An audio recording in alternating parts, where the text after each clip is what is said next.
नमोः शिवाय। नमोः शिवाय। कर्म विपाक ग्रंथ। ओम श्री गणेशाय नमः। कर्म विपाक संहिता प्रथमो अध्याय। मंगलाचरणम्। प्रणम्य शीर्षा देवं गौरीपुत्रं विनायकं भक्तया या संस्मरे नित्यं आयु कामार्थ सिद्धये। शंकर प्रिया गौरी के पुत्र गणेश को मैं प्रणाम करता हूँ, जिनका भक्ति पूर्वक स्मरण करने से सभी कामनाओं की सिद्धि होती है। ब्रह्मादि देव जिनकी मर्यादा के रक्षक हैं, जिनसे यह विश्व उत्पन्न हुआ है, माया जिनकी आज्ञाकारिणी है, पिशाचगण जिनकी सेवा में तत्पर हैं, ऐसे भगवान शिव को बारंबार नमस्कार है।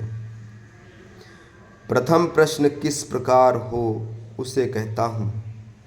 रविवार के दिन किसी शुभ योग या संक्रांति में व्यतिपात व्यधृति इन योगों में तथा ब्राह्मणों का घर हो, मंदिर या नदियों का संगम या अपने घर में ऐसे शुभ स्थान हों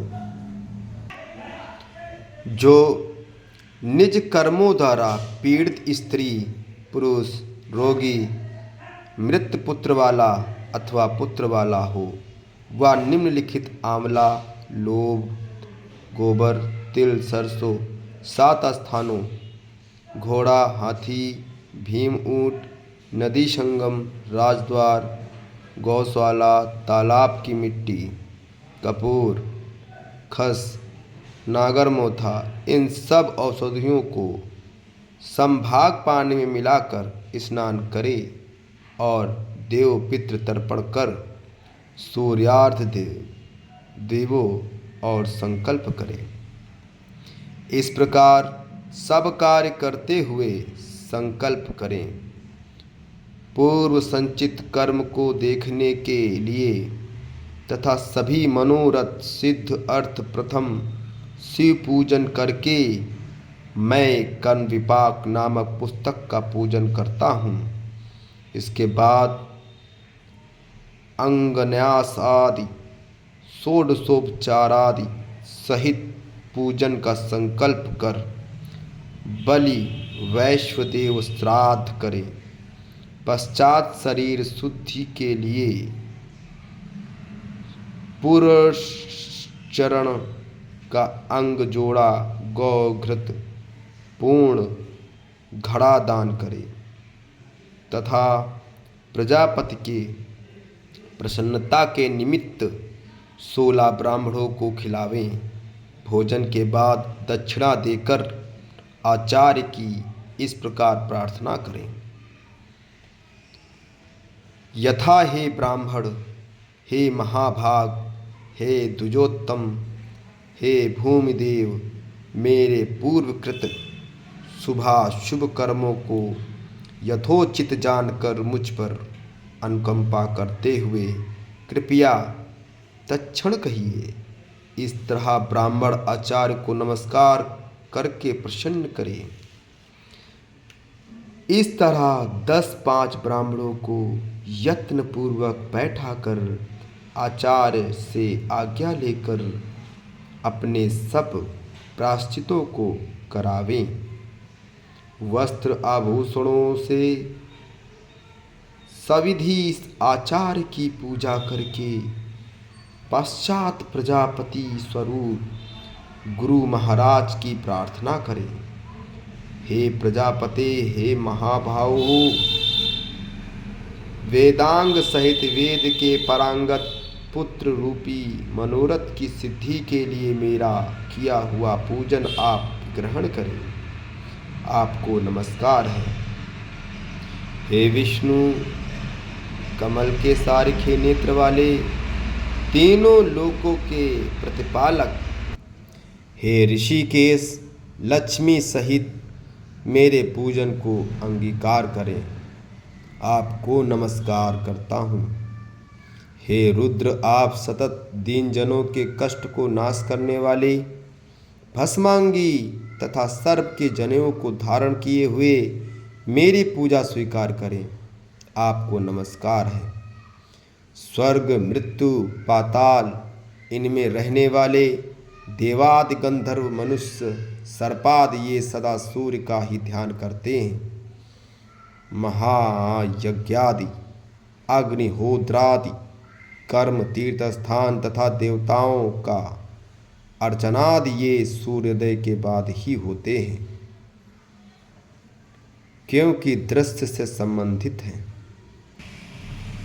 तीनों प्रकार के श्रेष्ठ, मध्यम, अधम, जगत के साक्षी ब्रह्मा, विष्णु, शिव, देवी, देव श्रेष्ठ, इंद्र और मुनीश्वर भी भास्कर सूर्य का ही ध्यान करते हैं।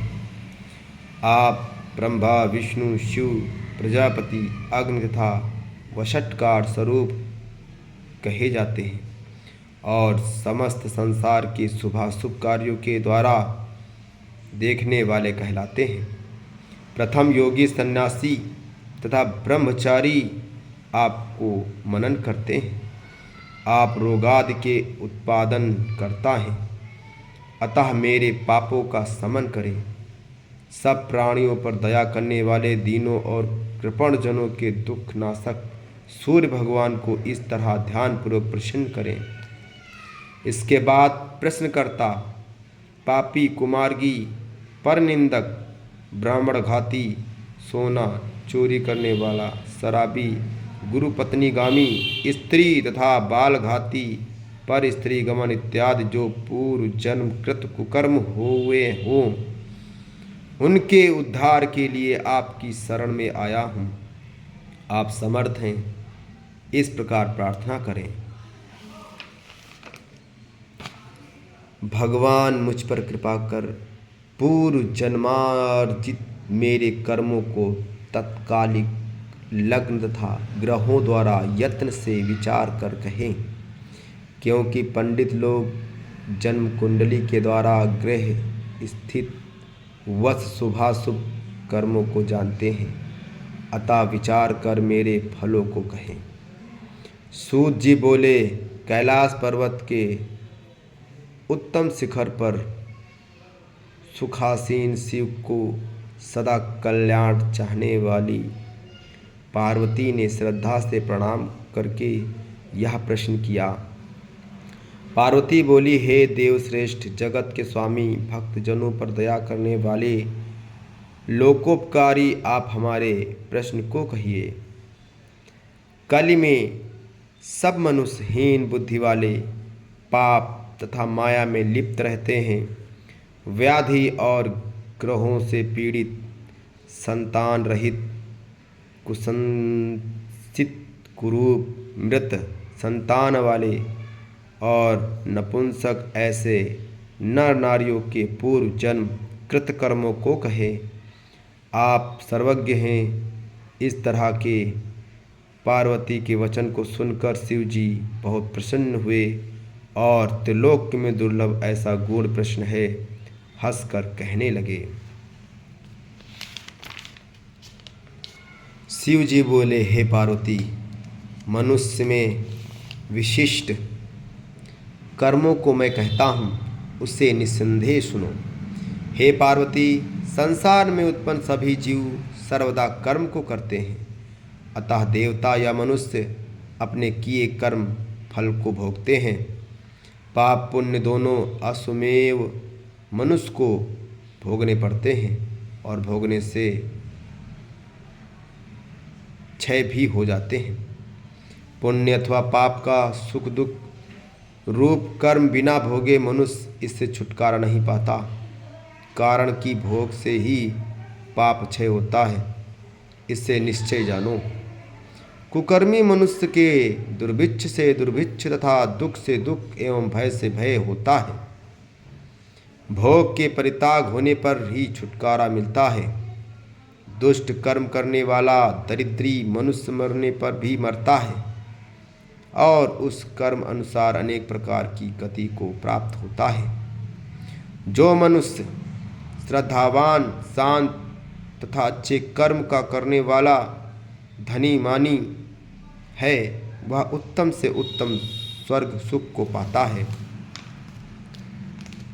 और जो धार्मिक पुण्यात्मा है, वे सुगंधित मालाओं से और उत्तम वस्त्रों, खाने पीने की वस्तुओं तथा अच्छे आसनाद से युक्त सर्वदा सब लोगों से पूजित उत्तम मार्ग द्वारा अच्छे स्थान पर सुख को भोगता है।